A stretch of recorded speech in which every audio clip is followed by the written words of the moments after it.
안녕하십니까. 여러분들의 사회선생님 서호성입니다. 반갑습니다. 이번 시간은 여러분들과 함께 4월 9일에 실시됐던 국가직 해설 강의를 시작해 보도록 하겠습니다. 자, 먼저 질문을 많이 올려주시는 김용식, 강나경, 안미린 학생 열심히 들으시고, 특히 많은 학생들 이거 보시면서 질문 많이 하세요. 많이 하시면 점수가 오릅니다. 조금이라도 궁금한 거 상관없어요. 다 올리셔도 돼요. 아시겠죠? 여러분들이 하는 만큼 점수가 올라가고, 특히 제가 언급했던 이분들 우리 한번 합격하시고 밥 한 끼 먹읍시다. 아시겠죠? 시작할게요. 자, 첫 번째가 뭐냐면, 다음은 산업사회와 정보사회의 특징을 비교한 것이로 A와 B는 각각 산업사회와 정보사회 중 하나다.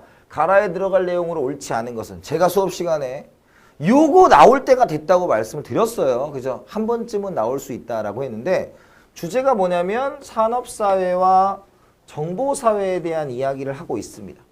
그럼 먼저 네트워크용 조직의 발달이라는 것은 우리가 탈관료제를 뜻하는 말이에요. 그죠?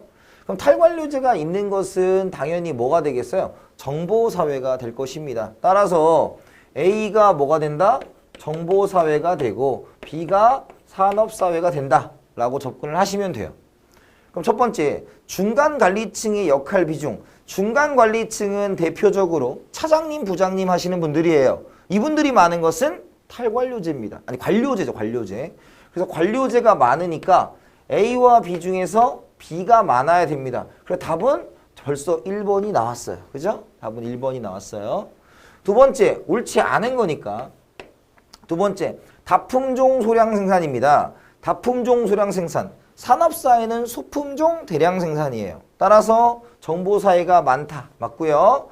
세 번째, 가정과 일터의 분리 정도. 요게 시험 문제 나온다면 가장 가정과 일터가 분리가 안 된 곳이 농업사회라고 말씀을 드렸고, 그 다음에 정보사회니까 지금 분리 정도가 큰 건 어디예요? 산업사회가 훨씬 더 크겠죠. 정보사회가 유비쿼터스 시대에서 우리가 직주일치, 즉 재택근무가 가능할 것이다 라는 것이고, 네 번째, 정보 생산자와 정보 소비자 분리.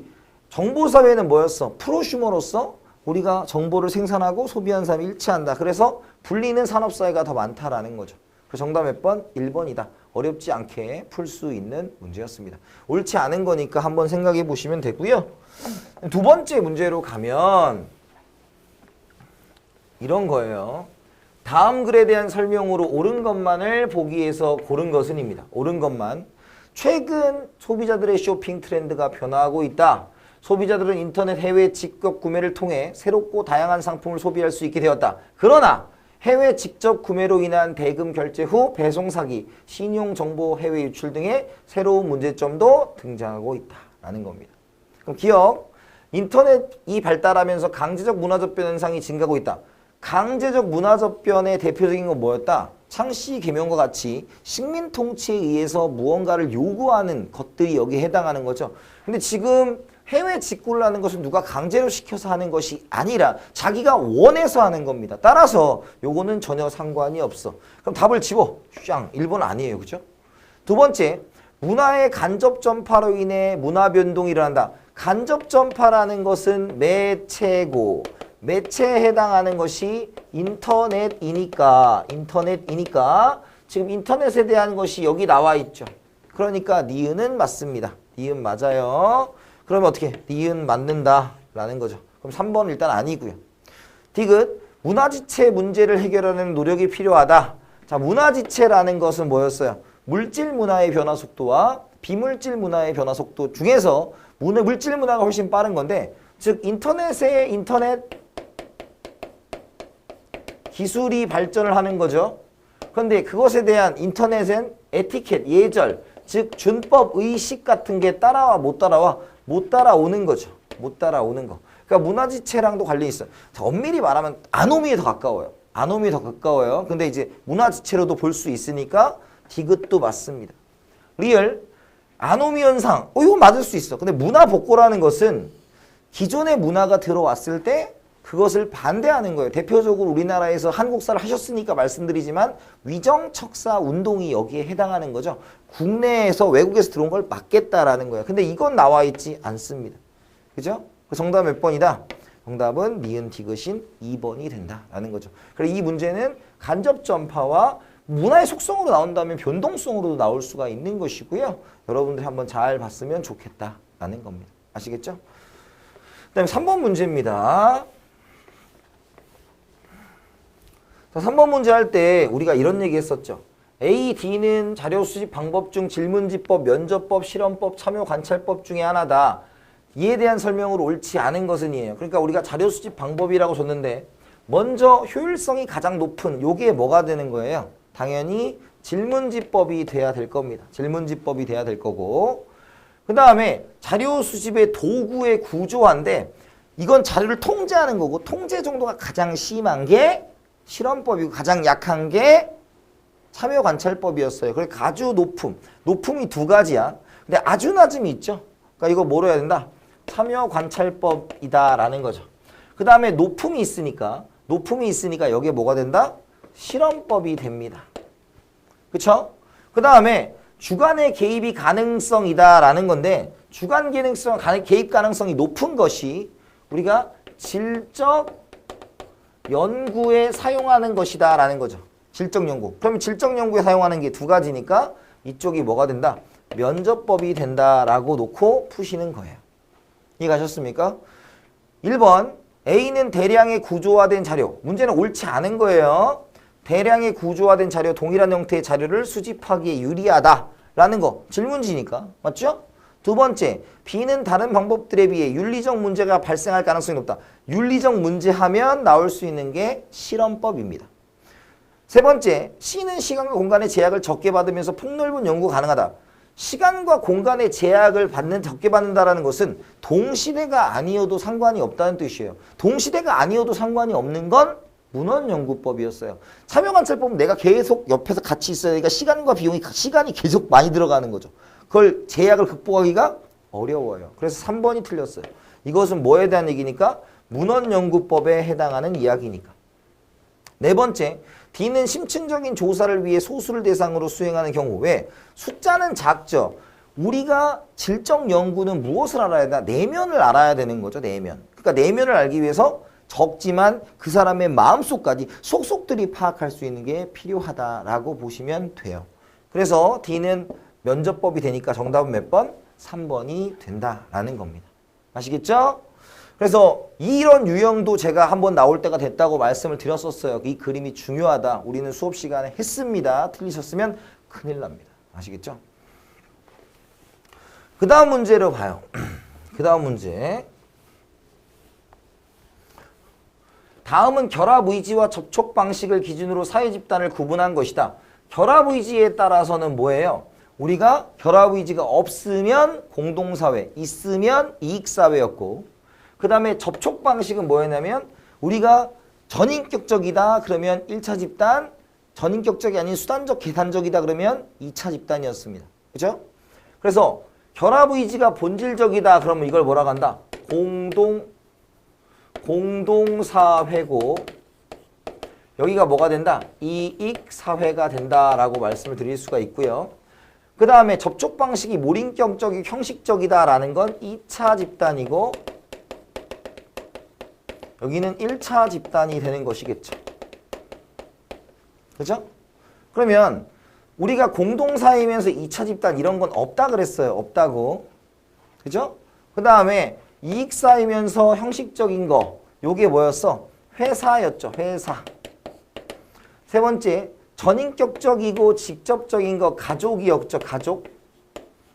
그 다음에 네 번째, 선택적 합리적이지만 전인격적으로 만날 수 있는 게 뭐였다? 우리가 동호회 같은 것들이 여기에 동아리 같은 거 여기에 속할 수 있다라는 거죠. 그죠?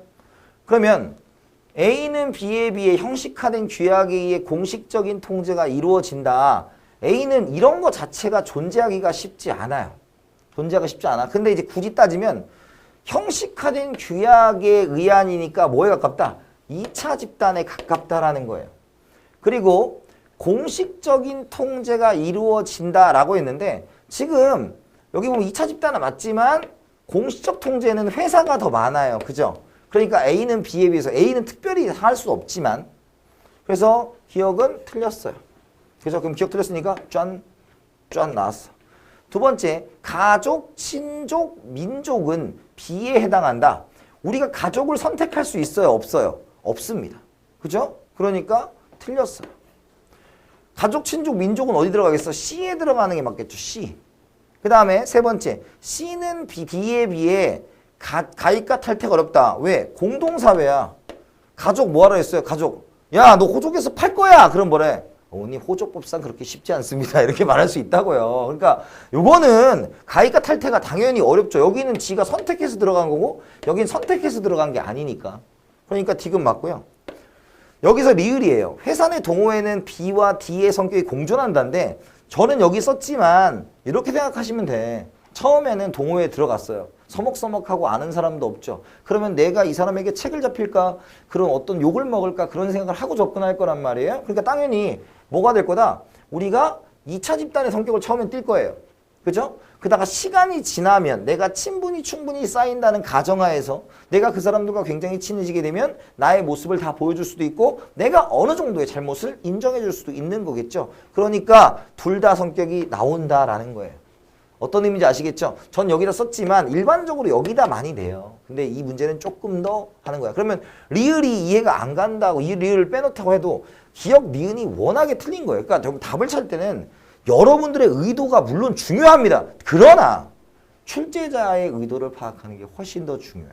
아시겠죠? 그래서 정답은 디귿 리을인 몇 번이 된다? 3번이 된다라는 거예요. 아시겠죠? 그러니까 기억 갖고 헷갈리면 안 됩니다. 그래서 이런 문제는 여러분들 공무원 수준은 충분히 나올 수 있는 문제니까 잘 정리를 해두셔야 된다라는 말씀을 드릴게요. 아시겠죠? 자, 그 다음에 5번이에요. 제가 이거 수업할 때 이거 수능에서 진짜 많이 낸다고 말씀을 드렸어요.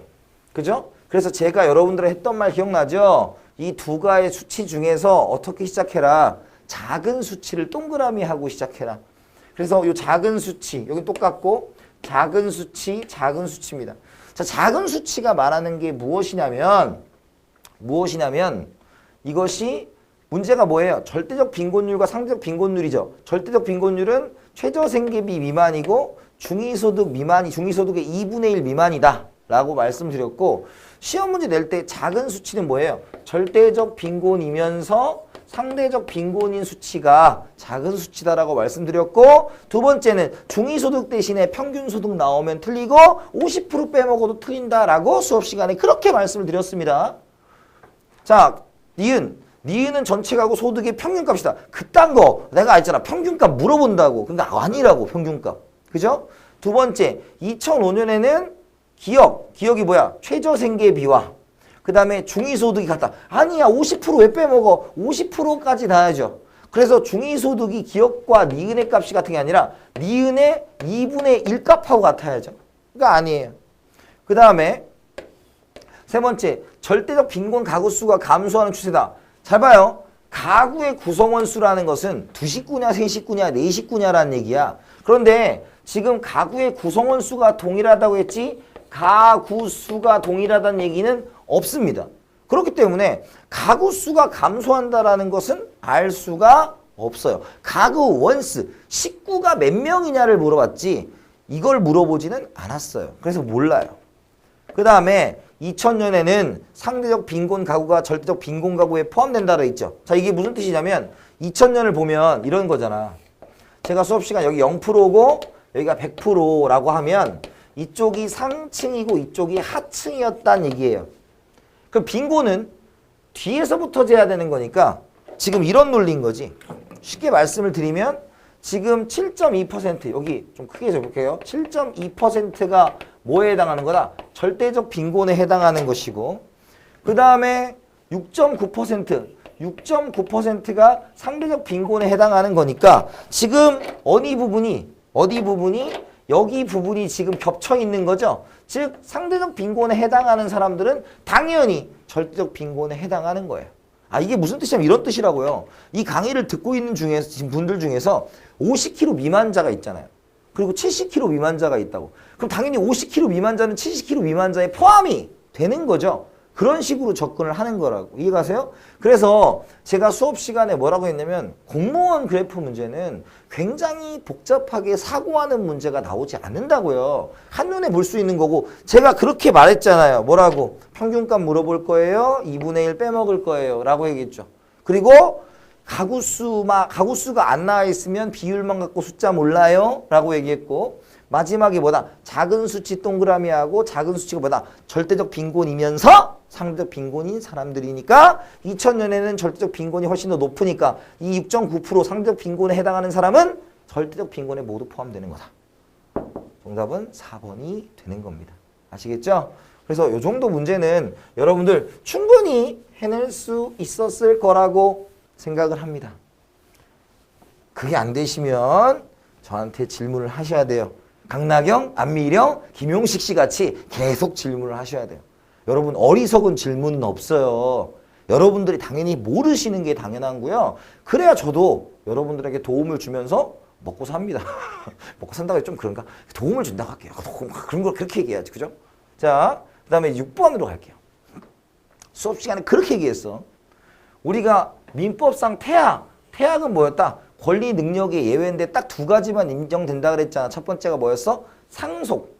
그 다음에 두 번째가 불법 행위에 대한 손해배상 청구. 두 개였어요. 그래서 원칙적으로 무엇이 없지만 권리 능력이 없지만 불법 행위에 대한 손해배상 청구, 상속수가 같은 태아의 권리 능력을 특이한 원칙이 아닌 걸로 인정을 하고 있다라고 말씀드렸습니다.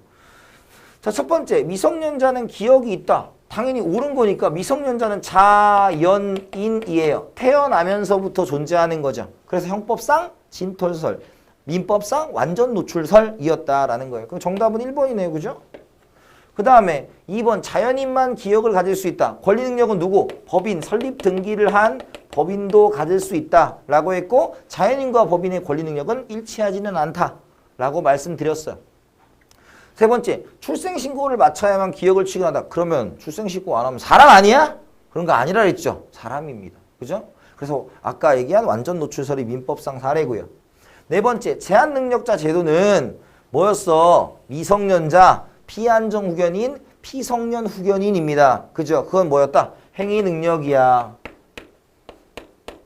자, 행위능력 요거 지방직이나 서울시나 무조건 나올 거예요. 행위능력 정리 잘 해두세요. 아시겠죠? 어떤 게 되고. 선생님 어떤 걸 정리하냐고요? 다시 강의를 다시 보시면 돼요. 제가 뭘 집중적으로 했는지. 그때 주장창 막 떠든 거 있지 않습니까? 그거 잘 보세요. 강의를 잘 보신 분들은 이런 얘기 할 거야. 아, 서호성 선생님이 나온다고 했던 서호성 교수가, 서호성 강사가 나온다고 했던 거 다 나왔을 거예요. 딱 한 문제 빼고. 딱 한 문제 빼고. 그건 어쩔 수 없는 게 하나 있어. 그건 좀 이따 할게요. 아, 제가 완벽하다고 얘기 안 해요. 근데 한 문제는 안 나왔어. 인정합니다. 근데 그 문제는 잘 안 나와요. 특별하게 나온 게 하나 있어. 자, 그래서 정답은 1번이고요. 자, 이제 7번입니다. 7번.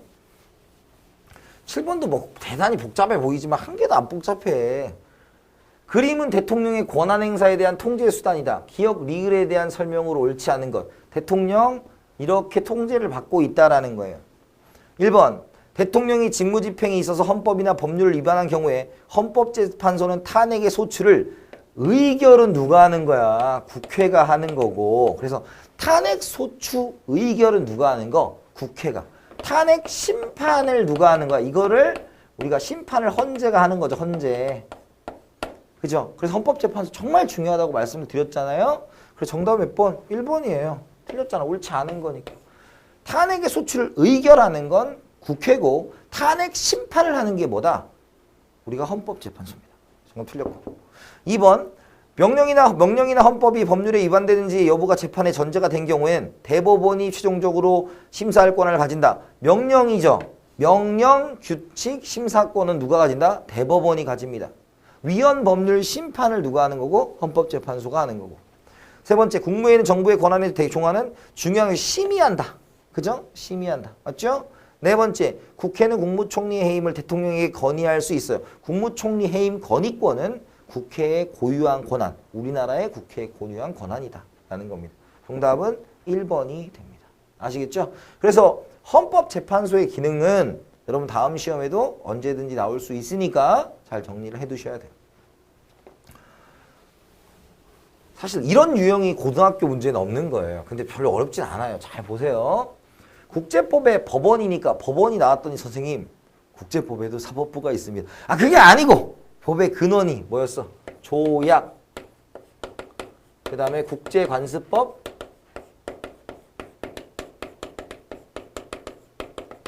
법의 일반 원칙입니다.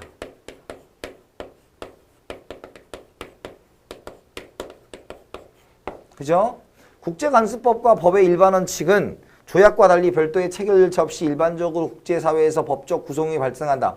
왜 조약은 국가와 국가 간에 맺고 우리나라 같은 경우는 대통령이 비준하면 그걸 국회에 동의가 있어야 되는 것이겠죠. 그러니까 맞고요.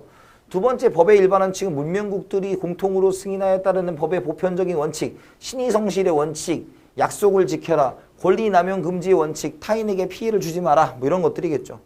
3번 국제관습법은 국제사회의 반복적인 관행이 법규범으로 승인되어 효력을 갖는 것으로서 외교관의 특권, 면책, 전쟁 포로에 대한 인도적 대우 이런 것들이 국제관습법입니다.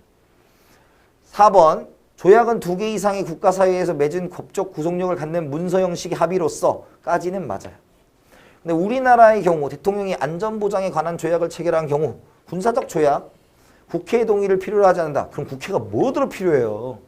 그죠? 조약은 반드시 국회의 동의를 얻어야 합니다. 아시겠죠? 정답은 몇 번? 4번이 된다. 라는 거예요. 아시겠죠? 그래서 어려워 보이지만 전혀 어렵지 않은 문제예요. 자, 9번입니다. 그죠? 이거 맨날 했던 거 아니야? 다음 글에 설명하는 개념에 대한 사례에 해당하지 않는 경우 일반적인 불법 행위와 달리 우리 민법은 일정한 경우에 특수불법 행위의 유형을 정하여 손해배상의 책임을 지우고 있다. 특수불법 행위 5가지 뭐였어요? 그죠? 책임 무능력자의 감독자 책임, 두 번째 사용자 배상 책임, 세 번째 공작물 소유자 점유자 책임, 네 번째 동물 점유자 책임, 다섯 번째가 공동불법행위. 이 5가지 구분하는 거 있었잖아요. 그죠? 그래서 제가 여러분들한테 말씀드렸던 게 뭐냐면 각각의 내용을 정확하게 보셔야 된다. 요거 구분하셔야 되고 특히 많이 나오는 게 일반 불법행위에서 고등학생은 일반 불법행위예요. 특수불법행위 아니에요. 감독자 책임은 있고 두 번째 사용자 배상 책임에서 종업원과 사장에게 둘 다 손해배상을 청구할 수는 있다라는 거 정도고 이건 더 쉽게 나왔어. 1번 개를 데리고 산책하다가 주위를 게을리한 사이에 개가 행인을 물어 상처가 난 경우 개의 점유자가 손해를 배상해 주었다. 개의 동물의 점유자 책임이죠. 소유자는 책임이 있다 없다. 소유자 책임이 아니다라는 거 기억해 두시고 특수불법행위 맞습니다. 동물의 점유자 책임. 칵테일 가게 종업원이 칵테일 제조 요기를 하던 중 잘못 던진 컵에 손님이 부딪혀 부상을 입은 경우 사용자가 그 손해를 배상해 주었다라는 겁니다. 그래서 종업원이 한 거죠. 이거 뭐야? 이거 뭐예요?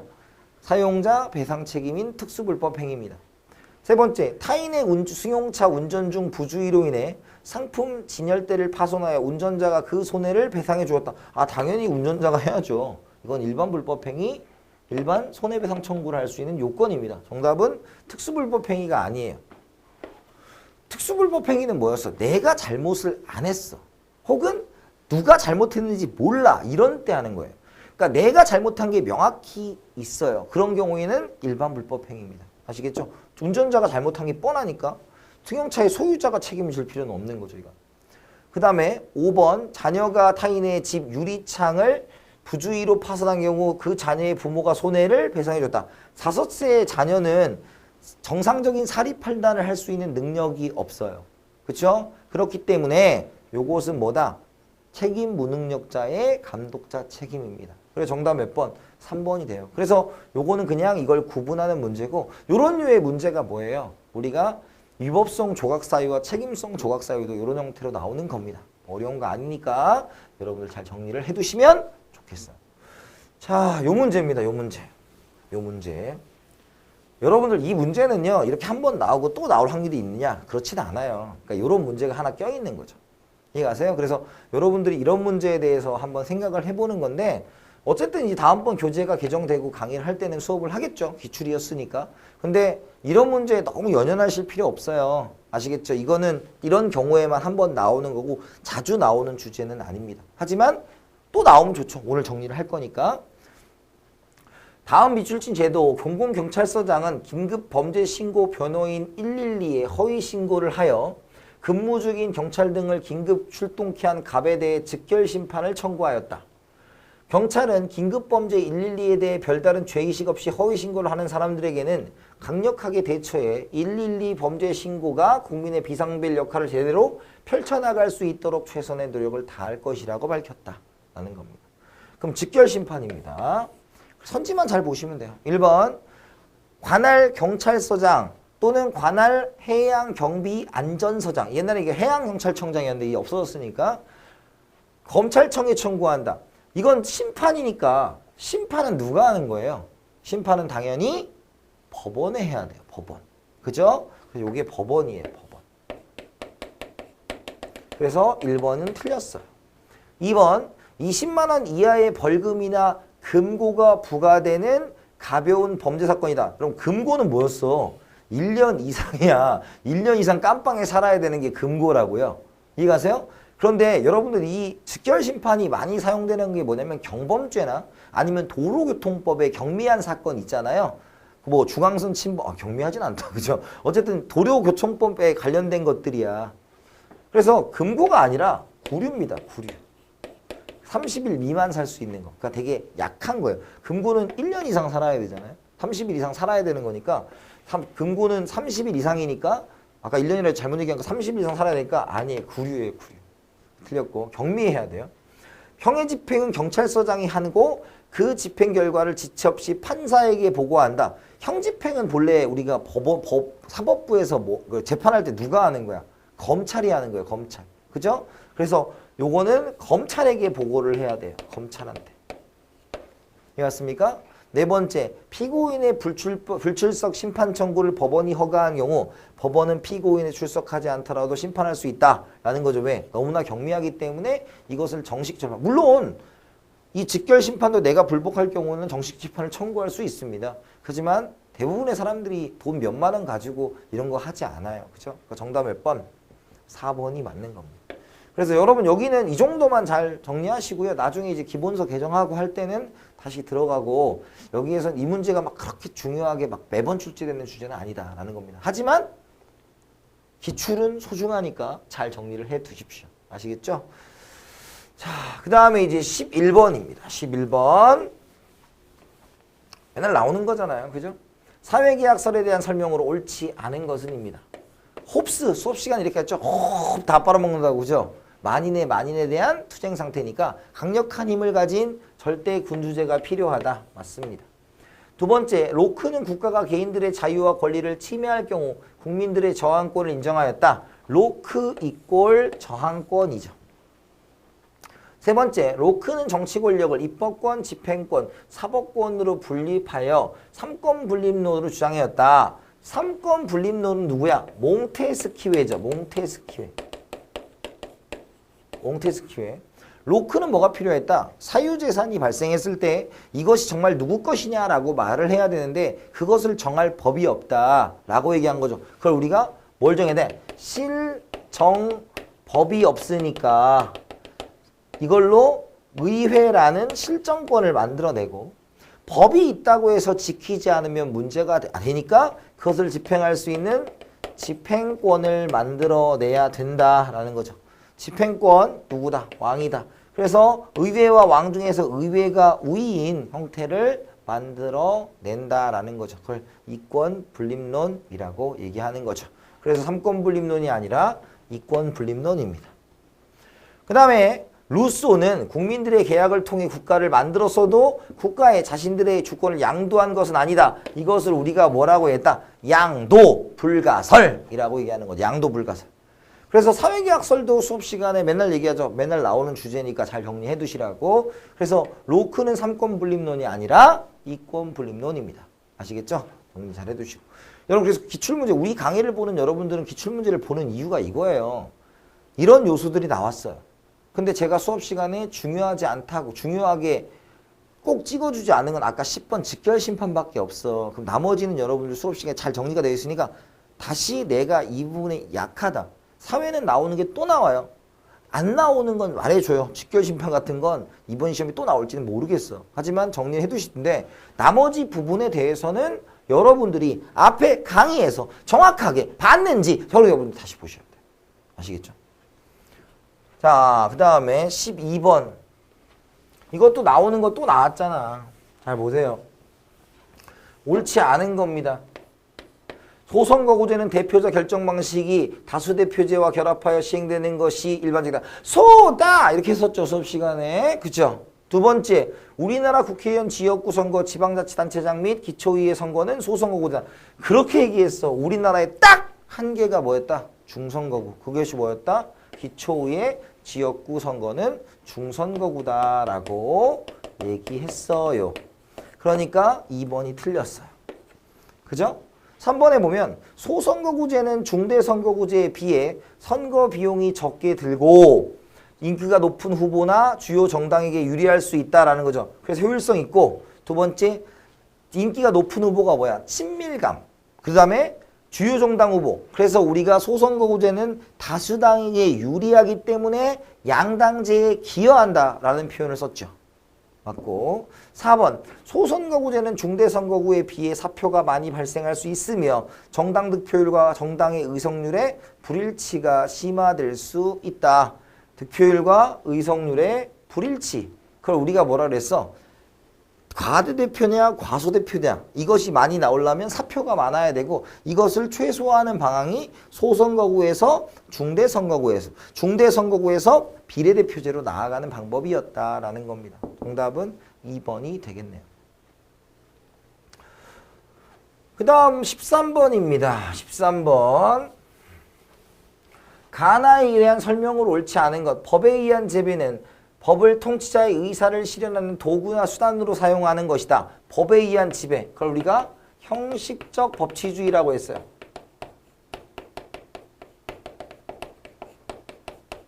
형식적 법치주의.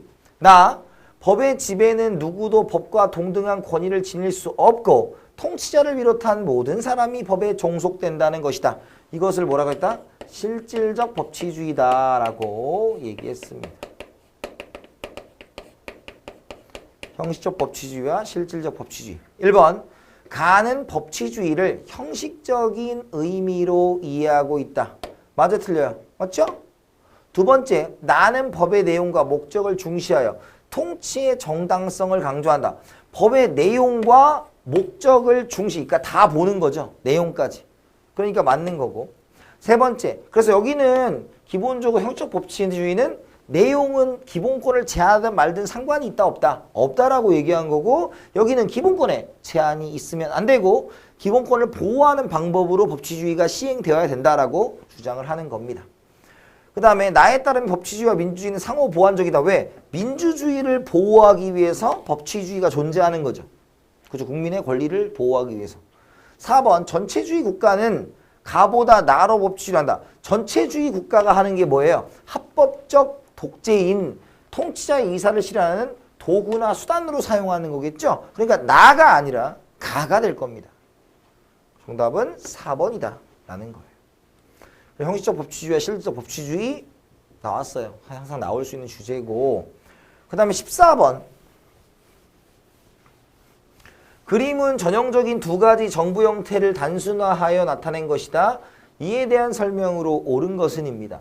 포인트가 전형적이다. 우리나라는 배제한다. 라는 거였죠. 두 번째, 선거가 두 번이다. 대통령제다. 그죠? 선거가 한 번이다. 의원 내각제다. 이렇게 체크를 해두시면 됩니다. 자, 그럼 먼저 가는 나에 비해 권력 분립이 엄격하지 않다. 권력 분립이 엄격하지 않은 건 의원 내각제, 권력 융합형. 왜? 고놈이니까. 이해갔습니까? 그러면 가는 나에 비해서 권력 분립이 엄격하겠죠. 틀렸어요. 두 번째, 가는 입법부가 행정부에 대해 불신인 것. 내각 불신임. 의회 해산은 의원 내각제니까 가가 아니라 뭐야 돼? 나여야 돼요. 세 번째, 나는 입법부와 행정부와 유기적 관계에 있다. 유기적 관계. 유기적 관계가 뭐예요? 융합이라는 얘기지. 융합. 융합인 게 가예요, 나예요? 당연히 의원 내각제니까 정답은 3번이 되겠죠. 4번, 우리나라 정부 형태는 나에 해당한다. 한국인이면 풀 수 있는 문제야. 우리나라가 의원 내각제예요? 아니잖아. 대통령제지. 이가요? 정답은 몇 번? 3번이다. 이해했습니까? 14번, 국제연합에 대한 설명으로 옳은 것은입니다. 그죠? 국제사회와 집단 경제와 안전을 보장하기 위해 집단 안보를 채택하고 있다. 그래서 집단 안보 방식이 대표적으로 왜 처음부터 적은 없고 일탈행위를 하는 그런 사람들을 응징하는 시스템이야. 그래서 요게 뭐예요? 이상주의적 관점이죠. 자유주의라고 해 상관없고 이상주의. 그래서 정답은 1번이에요. 옳은 거니까. 그죠? 두 번째, 안전보장이사회의 상임이사국과 일부 비상임이사국의 거부권 존재다. 이제 거부권 어디 있는 것만 상임이사국 5개, 미, 영, 푸, 중, 러 5개만 있다고요. 세 번째, 안전보장이사회 산하에 유네스코와 인권이사회가 활동하고 있다. 유네스코는 독립된 기관이에요. 안전보장이사회 밑에 있는 게 아니고요. 네 번째, 국제재판소는 서로 국적이 다른 9명이 아니라 15명의 재판관입니다. 아시겠죠? 정답 몇 번? 1번이 되겠다. 자, 그 다음에 이제 16번부터 다섯 문제가 경제인데요. 조금 요게 여러분 생각을 좀 해봐야 돼. 먼저 동질의 상품을 생산하는 기업의 진입 가능성 여부에 따라 시장을 구분한 것이다. A와 B 시장에 대한 설명으로 옳은 것만을 보기 위해서 고른 것은입니다. 시장에 진입하는 것이 어렵습니까? 얘야. 그럼 이건 뭐가 되겠어? 독점 시장이나 일부의 과점이죠. 일부 과점. 대표적으로 뭐야? 통신사 같은 거. 여기에 해당할 수 있는 거고. B 시장은 뭐가 되겠어요? 완전 경쟁 시장이 되겠죠. 완전 경쟁 시장이 뭐가 된다? 이상적 시장입니다. 그럼 1번 자원 배분의 비효율성, 효율성이 아니라 비효율성은 B 시장보다 A 시장이 높다. A 시장이 높은 거야. 옳은 거야. 그럼 봐봐. A 시장이 높다라는 건데 완전 경쟁 시장은 비효율성이 없어요. 그죠? 왜? 가장 이상적이고 잉여가 극대화되고 효율성이 높은 시장이니까. 그러니까 A 시장이 B 시장보다 높겠죠. 그러니까 기업은 많네요. 그죠? 그 다음 니은 기업의 시장 지배력은 B 시장보다 A 시장이 낮다. B 시장은 뭐예요? 독점이니까 야, 내 맘대로 가격 정할 거야 라고 하는 게 뭐였어? 가격 결정자가 되겠죠. 가격 결정자. 그러니까 지배력이 높은 건 B가 아니라 A 시장이 높은 거죠. 그러니까 이거는 틀렸어. 3번 기업 간의 담합 발생 가능성은 A 시장보다 B 시장이 높다 그랬어. 그 담합이 생기려면 B 시장은 지금 어때요? 똑같은 물건을 똑같이 파는 거예요. 그러니까 당연히 생길 수가 없고. 그러니까 맞죠. 다 그래서 B 시장이 높다. 아니 낮죠. B 시장이 낮죠. 왜? 완전 경쟁 시장은 담합 가능성이 있다 없다? 없으니까. 네 번째, 시장 참여자가 가격 수용자가 될 가능성은 A 시장보다 B 시장이 높다. 왜? 완전 경쟁 시장의 특징이 뭐였다? 완전 경쟁 시장의 특징이 가격 수용자였다라는 거죠. 독점이 가격 결정자, 완전 경쟁 시장의 가격 수용자다라고 보시면 돼요. 그래서 정답은 기업과 리을인 몇 번? 2번이 된다라는 겁니다. 아시겠죠? 그 다음에 17번입니다. 17번. 경기 변동에 따른 경제 안정화 정책에 대한 설명으로 옳은 것은입니다. 경기 과열 시 지급 준비율 인상하여. 자, 경기 과열이에요. 경기 과열이려면 어떻게 해야 돼? 총 수요를 줄여야 돼. 그죠? 그러면 지급 준비율을 인상하여 이자율을 올리는 효과를 가져오죠. 총 수요를 감소시킨다. 오, 정답은 1번이네요. 그죠? 그래서 호경기에는 뭐 한다? 호경기에는 총 수요를 줄여야 되니까 지급 준비율, 재할인율, 이자율을 높이고 국공채는 매각해야 되고, 불경기에는 총 수요를 높여야 되니까 이자율을 낮추고 지급 준비율 제한을 낮추고 국공채는 매입한다 라는 거죠. 그래서 호경기의 총수요 줄이고 불경기의 총수요 늘리는 거 생각을 해보셔야 되는데, 이건 딱 맞죠? 두 번째가 경기 과열식 세율을 인하한다. 세율을 인하하게 되면 총수요가 뭐 하게 돼요? 늘어나게 돼요. 그러니까 이거 틀렸어요. 왜? 소비가 늘어날 수 있고 투자가 늘어날 수 있으니까. 세 번째, 경기 침체 시 국공채를 매각이 아니라 매입이에요. 그렇죠? 네 번째, 경기 침체 시 정부 지출을 축소하는 게 아니라 확장해서 총수요를 증가시켜야 돼. 그러니까 이게 틀렸죠. 그래서 여러분들 17번 같은 문제는 매번 나오는 경기 안정화. 그리고 여러분 생각해 봐요. 지금 경기 좋아요? 안 좋아요? 안 좋아. 여러분 공무원이니까 공무원이 도대체 경기를 좋게 하기 위해서 정부의 정책이 어떤 것이 나올지는 한 번쯤 물어볼 수 있고 공무원이 될 여러분들도 충분히 이해를 하고 있어야 된다는 거예요. 아시겠습니까? 정답은 1번이 됩니다. 18번. 다음은 국제 수지 중 서비스 수지와 이전 소득 수지에 대한 내역을 나타낸 것이다. 기억 리을 중 올바르게 기록한 것을 모두 고른 것은입니다. 외화 수치 서비스 수지입니다. 외국인으로부터 벌어들인 관광 수입 100억 달러다 라는 거예요. 관광 수입 100억 달러 벌어들인, 그러니까 맞죠? 기억 맞네.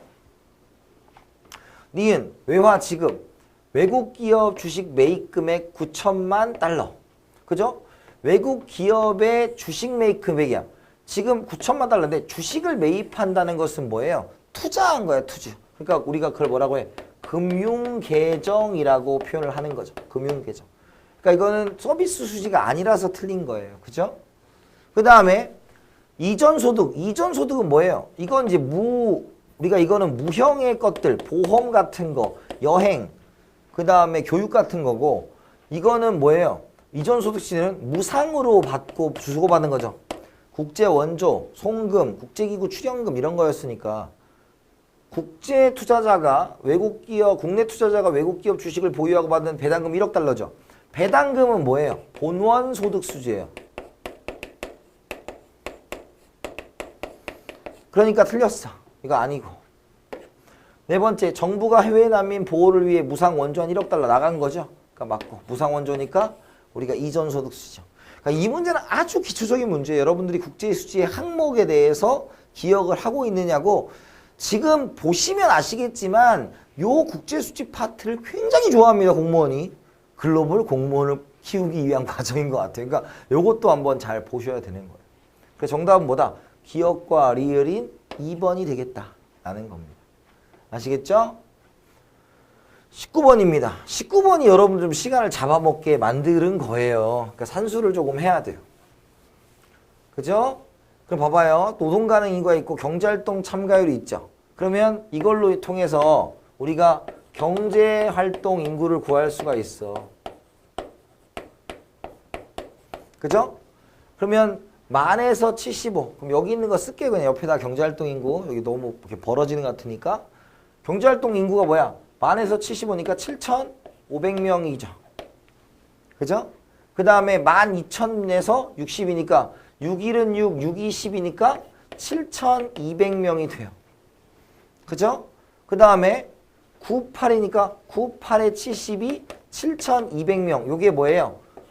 경제활동 인구가 되는 거죠. 그러면 이렇게 있으니까 비경제활동 인구는 얘랑 비경제활동 인구는 더하면 되니까 여기는 얼마가 되겠어? 2,500명이 되겠죠. 그럼 10,000명이 나오지. 그 다음에 여기는 얼마가 되겠어? 4, 8? 여기다가 4,800명이 되겠죠? 그죠? 왜냐면 여기 60%니까 40% 하면 되니까 40% 하면 48 맞잖아. 그 다음에 여기 20%니까 1,800명이 되겠죠. 요게 뭐다? 비경제활동 인구다라고 하시면 돼요. 자, 그 다음에 지금 보시면 실업률이 지금 6%죠. 6%. 그러면 계산하기 싫어. 나도 벌써 계산하기 싫으네. 하지만 계산을 해야 됩니다. 어쩔 수 없어요. 그러면 그럼 우리 되도록 계산 안 하고 한번 풀어보자. 비경제활동 인구수는 누가 많아? 지금 C국이 제일 많네. 틀렸어. 좋아. 그죠? 그 다음에 경제활동 인구수는 B국이 가장 많다. B국이 가장 적죠. A국이 가장 많지. 틀렸어. 1, 2번 틀렸어요. 자, 취업자 수는 B국이 가장 많다. 계산해야 되겠네요. 그죠? 제길. 미안합니다. 순간적으로 제가 본심을 드러냈어요. 자, 7,500에서 6%가 실업률이에요. 그럼 취업자 수를 한번 계산해 볼까요? 실업자 수. 그러면 7,500에서 곱하기 6이니까 100분의 6이야. 그럼 약분 되네. 그러면 7, 6에 42, 7, 6에 42, 5, 6에 30이니까 여기 450명이 되겠네. 누가? 실업자가. 그죠? 그 다음에 7,200 곱하기 100분의 7이니까 이렇게 되죠. 계산하기 싫죠 벌써. 7, 7에 49. 그죠? 7, 7에 49, 2, 7에 14니까 504명이겠죠? 504명. 그 다음에 7200 곱하기 100분의 8이니까 그죠? 요거 어떻게 돼? 이렇게 하니까 7, 8에 56에 2, 8에 16이니까 576명이 되겠죠? 그죠? 숫자가 커. 그러면 지금 우리가 이게 실업자면 여기서 이거 빼주면 다 여기 취업자가 되는 거야. 취업자. 그럼 빼면 얼마나? 7050이 되겠네요. 그죠? 여기는. 그 다음에 여기는 벌써 계산하기 또 싫어. 또 계산해야 돼. 또 틀리면 욕먹으니까 7200에서 504명을 빼야 되겠지. 그러면 어떻게? 6이고 9 9 그죠? 그러면 여기 이제 1이지 1이니까 4 빼면 6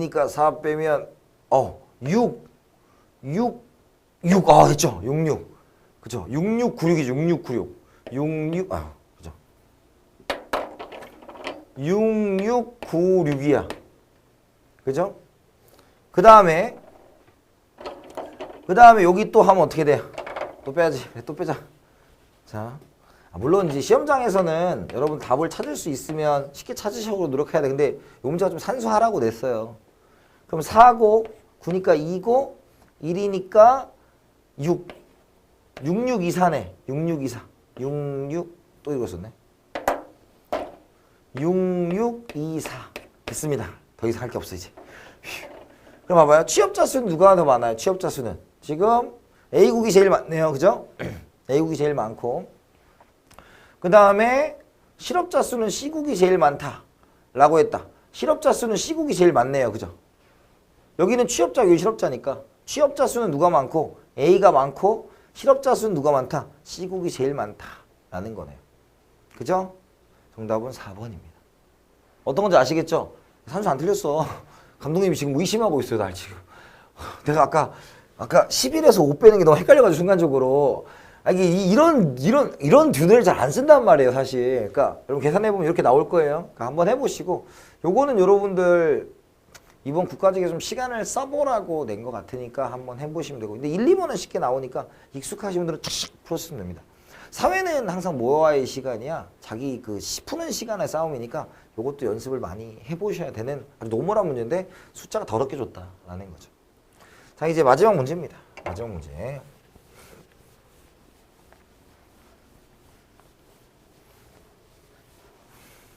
그림은 A국의 X제에 대한 국내 수요와 국내 공급을 나타낸 것으로 자유무역 실시하기 전에 이점에서 균형을 이루고 있었다. 그러니까 자유무역을 실시하기 전이라는 게 무슨 뜻이에요? 국내에서 이렇게 거래가 됐다라는 뜻이에요.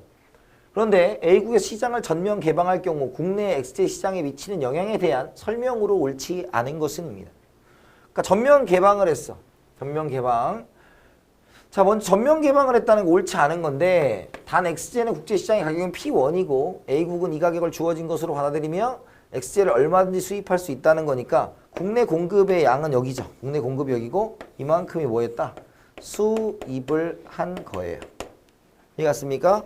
자, 첫 번째. 시장 균형 가격 하락한다. P0에서 P1으로 하락하겠죠. 왜? 외국에서 그것을 언제든지 사올 수 있기 때문에. 두 번째, 소비자 ing여는 증가한다. 처음에 소비자 ing여는 여기였는데 무역 후에는 더 싼 가격에 살 수 있으니까 소비자 ing여가 이렇게 증가합니다. 이만큼이 뭐했다? 늘어났다라는 거죠. 그죠? 그 다음에 세 번째, 사회적 잉여는 감소한다. 그런데 사회적 잉여는 처음에는 이렇게가 이제 사회적 잉여였을 거 아니야. 그런데 나중에 생산자 잉여가 어떻게 돼요? 여기로 줄어드는 거죠. 여기 줄어들고. 근데 지금 어느 부분이 늘어난 거야? 요 부분이 지금 늘어난 거죠. 그래서 무역은, 자유무역은 수업 시간에 얘기했잖아. 수출국에서는 생산자가 이득이고 소비자가 손해다. 수입국에서는 소비자가 이익이고 생산자가 손해다. 하지만 총 잉여가 증가하기 때문에 국제무역, 자유무역을 하자라는 주장이 있다라고 말씀드렸습니다. 그래서 감소하는 게 아니라 이만큼이 뭐 하게 된다? 증가합니다. 그래서 3번이 틀렸고요. 4번, 국내 생산자의 국내 판매 수입은 감소한다 라고 되어 있는데 지금 판매 수입이 어디였어? 판매 수입. 지금 여기가 소비자, 국내 생산자가 판매한 수입이잖아요. 왜? 이게 무슨 뜻이냐면 100원에 10개 판 거야. 그럼 판매 수입 1,000원이잖아요. 그래서 면적이 판매 수입인데 수입하면 어떻게 돼요? 국내는 요만큼밖에 생산이 안 하니까 여기가 판매 수입이 돼서 판매 수입이 줄어들게 됩니다. 아시겠죠? 그래서 정답 몇 번? 감소하는 게 아니라 증가한다는 3번이에요. 자, 그래서 여러분들하고 지금 1번부터 20번까지 풀었습니다. 총평을 말씀드리면 너무 쉬웠어요. 너무 쉬웠고 물론 너무 쉬웠다는 것은 제가 하는 말을 끝까지 들어야 돼요. 제 수업을 들었고 제가 하라는 걸 열심히 했던 친구들은 다 잘 보셨을 거라고 생각을 합니다. 다만 직결 심판에 대한 문제는 변명하지 않을게요. 그건 그렇게 얘기 안 했으니까. 하지만 나머지 그 한 문제를 제외하고는 여러분들 수업 시간에 제가 이거 나와요. 이건 꼭 하셔야 돼요. 이건 봐야 돼요. 라는 것들을 했습니다. 시험이 국가직 말고도 지금 시험이 남았죠. 중요한 것은 뭐냐면 이게 다음에 보든 언제든 보든지 똑같아요. 사회는 기출되는 게 또 기출됩니다. 하지만 그것이 아닌 거는 말씀해 드렸어요. 그래서 무엇보다 중요한 것은 사회의 테마는 돌고 도니까 여러 가지 기출문제를 통해서 복습을 하시고 특히 약한 부분에 대해서 제 강의를 다시 한번 보시면 여러분들 더 도움이 될 겁니다. 더 중요한 것은 수업 시간에 했던 내용, 필기했던 내용 꼼꼼하게 전부 다 여러분들로 만들었으면 앞으로 남아있는 여러 시험들도 동일하게 좋은 성과를 가질 수 있을 거라고 생각이 듭니다. 아시겠죠? 무엇보다 중요한 것은 여러분들의 적극적인 마인드입니다. 여러분들 언제나 필요하신 게 있으면 우리 아까 했던 강나경, 안미령, 김용식 씨처럼 열심히 질문을 해주시면 제가 언제든지 빠른 시간 내에 답변을 해드리도록 노력하겠습니다. 아시겠죠? 화이팅 하시고 아직 끝나지 않았으니까 더 열심히 하는 여러분들의 모습을 기대하며 합격 후에 꼭 밥 한번 먹어요. 알았죠? 수고하셨고요. 다음에 뵙겠습니다. 감사합니다.